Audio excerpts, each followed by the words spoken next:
ଦର୍ଶକ ବନ୍ଧୁ ନମସ୍କାର। ଆପଣ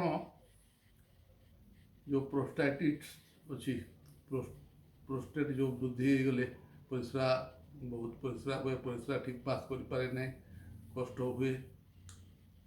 ମୋର ମଧ୍ୟ ସେ ପ୍ରୋବ୍ଲେମ୍ ଅଛି, ସାମାନ୍ୟ ପ୍ରୋବ୍ଲେମ୍ ଅଛି, କିନ୍ତୁ ମୁଁ ଗୋଟେ ଉପାୟରେ ତାକୁ କଣ୍ଟ୍ରୋଲରେ ରଖିଛି।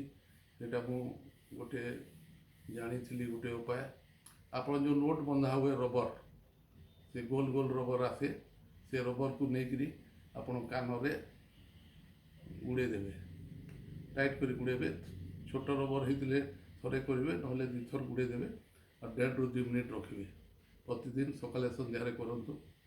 10-11 ଦିନ କଲା ପରେ ଆପଣ ପ୍ରୋଷ୍ଟେଟ୍ କଣ୍ଟ୍ରୋଲ ହେଇଯିବ, ପରିସ୍ରା ବି ଆପଣ ଠିକ୍ ହିସାବରେ ହେଇଯିବ। ଆପଣ କରିକି ଲାଭାନ୍ୱିତ ହୁଅନ୍ତୁ ଆଉ ଆପଣ ଲାଭ ପାଆନ୍ତୁ। ଧନ୍ୟବାଦ। ଜୟ ଜଗନ୍ନାଥ, ଜୟ ଜଗନ୍ନାଥ, ଜୟ ଜଗନ୍ନାଥ।